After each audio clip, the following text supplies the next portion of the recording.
दो सियाफाम देविकल हबशी जिनकी कमर के गिर्द चीतों की खालें थीं। एक बड़ा सारा टोकरा अलिफाटे तेज तेज कदम चलते नजर आए और टोकरा लड़कियों के नींद दायरे के सामने रख दिया। सपेरों की बैंड की दायना बजाने लगे। हबशी मस्त सांडों की तरह फुनकारते गायब हो गए। टोकरे में से एक बहुत बड़ी कुल्ली ऊपर को उठी और फूल की तरह खिल गई। इस फूल में से एक लड़की का चेहरा नमूदार हुआ और फिर वो ऊपर को उठने गी। यूं लगता था जैसे सुर्ख बादलों में से चांद निकल रहा हो। ये लड़की इस दुनिया की मालूम नहीं होती थी। इसकी मुस्कुराहट भी अर्जी नहीं थी। इसके बालों की चमक भी मिस्र की किसी लड़की की चमक नहीं लगती थी। और जब लड़की ने फूल की चौड़ी पत्तियों में से बाहर कदम रखा तो उसके जिस्म की लचक ने तमाशाइयों को मसहूर कर लिया। अली बिन सुफियान ने सलाउद्दीन अयूबी की तरफ देखा। इसके होंठों पर मुस्कुराहट थी। सलाउद्दीन अयूबी ने मुस्कुराकर उसके कान में कहा, मुझे तवक्को नहीं थी कि ये इतनी खूबसूरत होगी। नाजी ने सलाउद्दीन अयूबी के पास आकर कहा, और अमीर मिस्र का इकबाल बुलंद हो। इस लड़की का नाम ज़ुको है। से मैंने आपकी खातिर सिकंदरिया से बुलाया है। ये पेशा आवर रक्कासा नहीं और ये इस्मत फरोश भी नहीं। रक्स से इसे प्यार है। शौकिया नाचती है, किसी महफिल में नहीं जाती। मैं इसके बाप को जानता हूं। साहिल पर मछलियों का कारोबार करता है। ये लड़की आपकी अकीदतमंद है, आपको पैगंबर मानती है। मैं इत्तेफाक से इसके घर उसके बाप से मिलने गया तो इस लड़की ने इस्तिदा की कि सुना है सलाउद्दीन अयूबी अमीर मिस्र बन के आए हैं। खुदा के नाम पर मुझे उनसे मलवा दो। मेरे पास अपनी जान और रक्स के सवा कुछ भी नहीं जो मैं इस अजीम हस्ती के कदमों में पेश करूं। काबिल सद एहतराम अमीर, मैंने अब से रक्स की इजाजत इसीलिए मांगी थी कि इस लड़की को मैं आपके हुजूर पेश करना चाहता था। आपने इसे बताया था कि मैं अपने सामने किसी लड़की को रक्स और उरियानी की हालत में नहीं देख सकता। सलाउद्दीन अयूबी ने कहा, लड़कियां जिन्हें आप मलबूस लाए हैं बिल्कुल नंगी हैं। आली मकाम नाजी ने खसियाना होकर जवाब दिया, मैंने बताया था कि अमीर मिस्र रक्स को नापसंद फरमाते हैं, लेकिन ये कहती थी कि वो मेरा रक्स पसंद करेंगे क्योंकि मेरे रक्स में दावत गुनाह नहीं। एक बाइस्मत लड़की का रक्स होगा। मैं अयूबी के हुजूर अपना जिस्म नहीं अपना फन पेश करूंगी। अगर मैं मर्द होती तो अयूबी की जान की हिफाजत के लिए इसके मुहाफिज दस्ते में शामिल हो जाती। आप क्या कहना चाहते हैं? सलाउद्दीन अयूबी ने पूछा। इस लड़की को अपने पास बुलाकर उसे खराज तहसीन पेश करूं कि तुम अपने जिस्म को हजारों मर्दों के सामने उड़िया करके बहुत अच्छा नाचती हो। इसे इस पर शाबाश क्योंकि इसने मर्दों के जिनसी जज्बात भड़काने में खूब महारत हासिल की है। नहीं अमीर मिस्रा, नाजी ने कहा, मैं इसे इस वादे पर यहां लाया हूं कि आप उसे शर्फ बार याबी बख्शेंगे। ये बड़ी डोर से इस उम्मीद पर आती है। जरा देखिए उसे। इसके रक्स में पेशा वराना तासुर नहीं, खुद सपुर्दगी है। देखिए वो आपको कैसी नजरों से देख रही है। बेशक इबादत सिर्फ अल्लाह की जाती है, लेकिन ये रक्स की अदाओं से, अकीदत से, मखमूर निगाहों से आपकी इबादत कर रही है। आप उसे अपने खैमे में आने की इजाजत दे दें। थोड़ी सी देर के लिए इसे मुस्तकबिल की वो मां समझी जिसकी कोख से इस्लाम की पासबानी के लिए जाबाज जन्म लेंगे। ये अपने बच्चों को बड़े फख्र से बताया करेगी कि मैंने सलाउद्दीन अयूबी से तन्हाई में बातें करने का शर्फ हासिल किया था। नाजी ने निहायत पर असर अल्फाज और जज्बाती लब विलहिज्जे में सलाउद्दीन अयूबी से मनवा लिया कि ये लड़की जिसे इसने एक बर्दा फरोश से खरीदा था, शरीफ बाप की बाइस्मत बेटी है। उसने सलाउद्दीन अयूबी से कहलवा लिया कि अच्छा, इसे मेरे खैमे में भेज देना। ज़ुको निहायत आहिस्ता आहिस्ता जिस्म को बिल देती और बार बार सलाउद्दीन अयूबी की तरफ देखकर मुस्कराती थी। बाकी लड़कियां इसके गिर्द खलियों की तरह जैसे अलिफा रही हों। ये अलिफाचेल कूद वाला रक्स नहीं था। मशले की रोशनी में कभी तो यूं लगता था जैसे हल्के नीले शफाफ पानी में जल परियां तीर रही हों। चांदनी का अपना एक तासुर था। सलाउद्दीन अयूबी के मुतालिक कोई नहीं बता सकता कि वो गुमसम बैठा किया सोच रहा था। नाजी के सिपाही जो शराब पीकर हंगामा बपा कर रहे थे वो भी जैसे मर गए थे। जमीन और आसमान पर वजद तारी था। नाजी अपनी कामयाबी पर बेहद मसरूर था और रात गुजरती जा रही थी। निस्फ शब के बाद सलाउद्दीन अयूबी इस खुशनुमा खेमे में दाखिल हुआ जो नाजी ने इसके लिए नस्ब कराया था। अंदर उसने कालीन बिछा दिए थे। पलंग पर चीते की खाल की मानिंद पलंग पोश था। फानूस की हल्की नीली रोशनी सहरा की शफाफ चांदनी की मांग थी और अंदर की फिजा खुशगवार थी। खेमे के अंदर रेशमी पर्दे आविज़ा थे। नाजी सलाउद्दीन अयूबी के साथ खेमे में गया और पूछा, इसे जरसी देर के लिए भेज दूं? मैं वदा खिलाफी से बहुत डरता हूं, भेज दो। सलाउद्दीन अयूबी ने कहा और नाजी हिरन की तरह चौकड़ियां भरता खेमे से निकल गया। थोड़ा ही वक्त गुजरा होगा कि सलाउद्दीन अयूबी के मुहाफिजों ने एक रक्कासा को उसके खेमे की तरफ आते देखा। खेमे के हर तरफ मशलें रोशन थीं। रोशनी का ये इंतजाम अली बिन सुफियान ने कराया था ताकि रात के वक्त मुहाफिज गर्दो पेश को अच्छी तरह देख सकें। रक्कासा करीब आई तो उन्होंने उसे पहचान लिया। उन्होंने इसे रक्स में देखा था। ये वही लड़की थी जो टोकरे में से निकली थी। वो ज़ुको थी। वो रक्स के लिबास में थी। ये लिबास तौबा शिकन था। इसमें वो उरिया थी। मुहाफिजों के कमांडर ने इसे रोक लिया। ज़ुको ने इसे बताया कि इसे अमीर मिस्र सलाउद्दीन अयूबी ने बुलाया है। कमांडारों ने इसे बताया कि ये इन अमीरों में से नहीं जो तुम जैसी फाहिशा लड़कियों के साथ रातें गुजारते हैं। आप उनसे पूछो ले। मैं बिन बुलाए आने की जरत नहीं कर सकती। उनका बुलावा तुम्हें किस तरह मिला था? कमांड ने पूछा। सालार नाजी ने कहा है कि तुम्हें अमीर मिस्र बुलाते हैं। ज़ुको ने कहा, आप कहते हैं तो मैं वापस चली जाती हूं। अमीर ने जवाब तलबी की तो खुद भगत लेता। कमांडर तस्लीम नहीं कर सकता था कि सलाउद्दीन अयूबी ने अपनी ख्वाबगाह में एक रक्कासा को बुलाया है। वो अयूबी के किरदार से वाकिफ था। इसके इस हुक्म से भी वाकिफ था कि नाचने गाने वालियों से ताल्लुक रखने वाले को 100 कूड़े लगाए जाएंगे। कमांड शशु पंज में पड़ गया।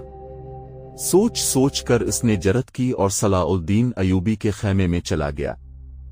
अयूबी अंदर टहल रहा था। कमांडर ने डरते डरते कहा कि बाहर एक रक्कासा खड़ी है, कहती है कि हुजूर ने इसे बुलाया है। सलाउद्दीन अयूबी ने कहा, इसे अंदर भेज दो। कमान बाहर निकला और रक्कासा को अंदर भेज दिया। मुहाफिजों को तवक्को थी कि उनका अमीर और सालार आजम इस लड़की को बाहर निकाल देगा। वो सब उसकी गरजदार आवाज सुनने के लिए तैयार हो गए, मगर उन्हें ऐसी कोई आवाज न सुनाई दी। रात गुजरती जा रही थी। अंदर से धीमी धीमी बातों की आवाजें सुनाई देने लगे। मुहाफिज दस्ते का कमांडर बेकरारी के आलम में इधर अलिफादेर टहलने लगा। एक मुहाफिज ने उसे कहा, क्या यह हुक्म सिर्फ हमारे लिए है कि किसी फाहिशा के साथ ताल्लुक रखना जुर्म है? हाँ, उसने जवाब दिया, हुक्म सिर्फ मातों के लिए और कानून सिर्फ रियाया के लिए होते हैं। अमीर मिस्र को डरे नहीं लगाए जा सकते। बादशाहों का कोई किरदार नहीं होता। कमांडर ने जल कर कहा, सलाउद्दीन अयूबी शराब भी पीता होगा। हम पर झूठी पारसाई का राब जमाया जाता है। उनकी निगाहों में सलाउद्दीन अयूबी का जो बुत था वो टूट फूट गया। इस बुत में से एक अरबी शहरजाद निकला जो अय्याश और बदकार था। पारसाई के पर्दे में गुनाह का मुर्तकिब हो रहा था। नाजी बहुत खुश था। सलाउद्दीन अयूबी की खुशनुदी के लिए इसने शराब सूंघी भी नहीं थी। वो अपने खेमे में बैठा मसरत से झूम रहा था। इसके सामने इसका नायब सालार बैठा था। उसने नाजी से कहा, उसे गए बहुत वक्त गुजर गया है। मालूम होता है हमारा तीर सलाउद्दीन अयूबी के दिल में उतर गया है। मेरा तीर खता कब गया था?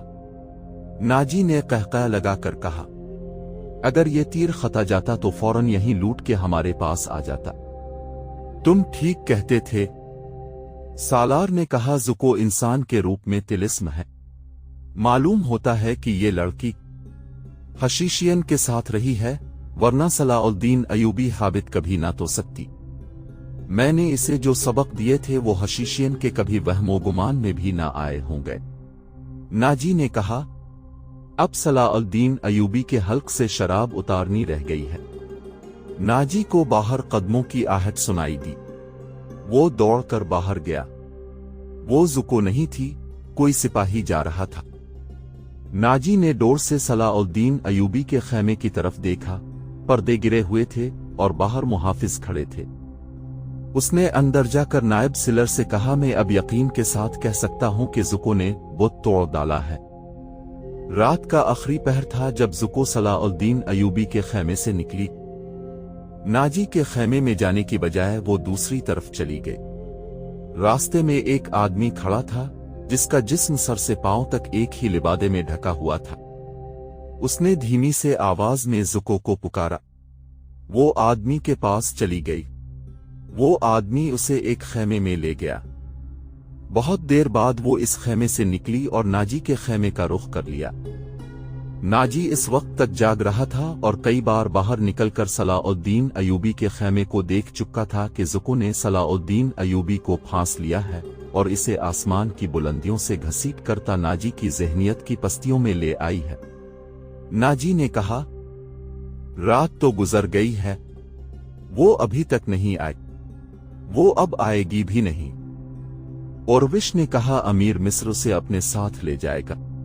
ऐसे हीरे कोई शहजादा वापस नहीं क्या करता। तुमने इस पर भी गौर किया है? नहीं, नाजी ने कहा, मैंने अपनी चाल का ये पहलू तो सोचा ही नहीं था। क्या ये नहीं हो सकता कि अमीर जुको के साथ बाकायदा शादी कर ले? औरविश ने कहा, इस सूरत में ये खतरा है कि लड़की हमारे काम की नहीं रहेगी। वो है तो होशियार। नाजी ने कहा, मगर रक्कासा का क्या भरोसा? वो रक्कासा की बेटी है और तजुर्बाकार पेशावर है, धोखा दे सकती है। वो गहरी सोच में खोया हुआ था कि जुको उसके खेमे में दाखिल हुई।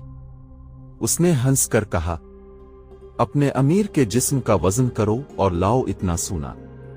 आपने मेरा यही इनाम मुकर्रर किया था ना? पहले बताओ, हुआ क्या? नाजी ने बेताबी से पूछा। जो अब चाहते थे, जुको ने जवाब दिया। आपको ये किसने बताया था कि सलाउद्दीन अयूबी पत्थर है, फौलाद है और वो मुसलमानों के अल्लाह का साया है? उसने जमीन पर पांव का डांसेस मार कर कहा, वो इस रेत से ज्यादा बेबस है जिसे हुआ के हल्के हल्के झोंके अलिफाड़ती फिरते हैं। चट्टान था। तुम्हारे हसन के जादू और जुबान के तिलिस्म ने उसे रेत बनाया है। औरविश ने कहा, वरना ये कमबख्त चट्टान था। जुको ने कहा, अब रेतला टीला भी नहीं। मेरे मुतालिक कोई बात हुई थी? नाजी ने पूछा।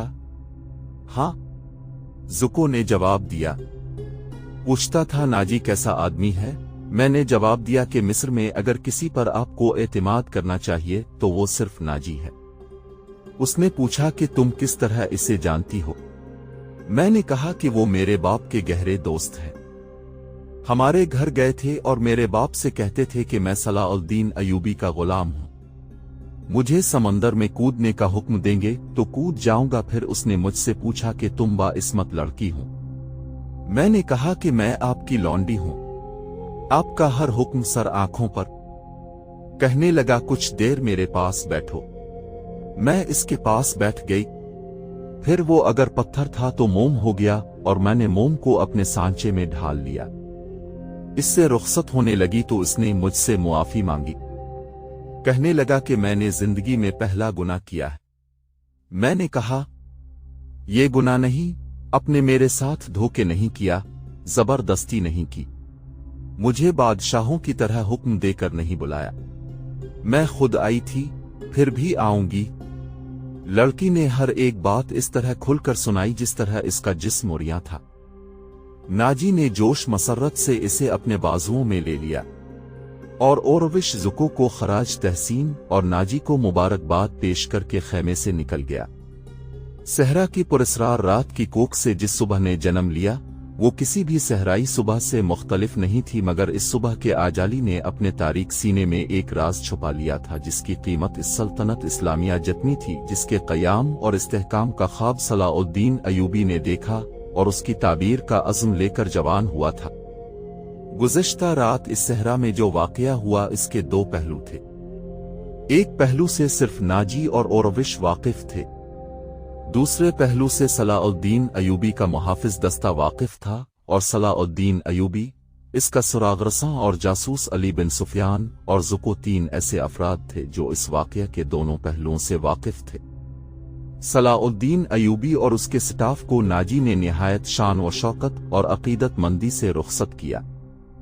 सोडानी फौज दोरू खड़ी। सलाउद्दीन अयूबी ने नारों के जवाब में बाजू उठाने, मुस्कुराने और दीगर तकल्लुफात की परवाह न की। नाजी से हाथ मिलाया, अपने घोड़े को अलिफाड़ लगा दी। इसके पीछे इसके मुहाफिजों और दीगर स्टाफ को भी घोड़े दौड़ाने पड़े। अपने मरकजी दफ्तर पहुंचकर वो अली बिन सुफियान और अपने एक नायब को अंदर ले गया और दरवाजा अंदर से बंद कर लिया। वो सारा दिन कमरे में बंद रहे। सूरज गुरूब हुआ, रात तारीक हो गई। कमरे के अंदर खाना तो दरकनार, पानी भी नहीं था। रात खासी गुजर चुकी थी जब तीनों बाहर निकले और अपने अपने घरों को रवाना हुए। अली बिन सुफियान उनसे अलग हुआ तो मुहाफिजों के दस्ते के कमांडर ने इसे रोक लिया और कहा, मोहतरम, हमारा फर्ज है कि हुक्म माने और ज़बानें बंद रखें, लेकिन मेरे दस्ते में एक मायूसी और बेइत्मीनानी पैदा हो गई है। खुद में भी उसका शिकार हो रहा हूं। कैसी मायूसी? मुहाफिज कहते हैं कि एक फौज को शराब पीने की इजाजत है, तो हमें इससे क्यों मना किया गया है? कमांडर ने क्या? अगर आप मेरी शिकायत को गुस्ताखी समझी तो सजा दे दें, लेकिन मेरी शिकायत सुन ले।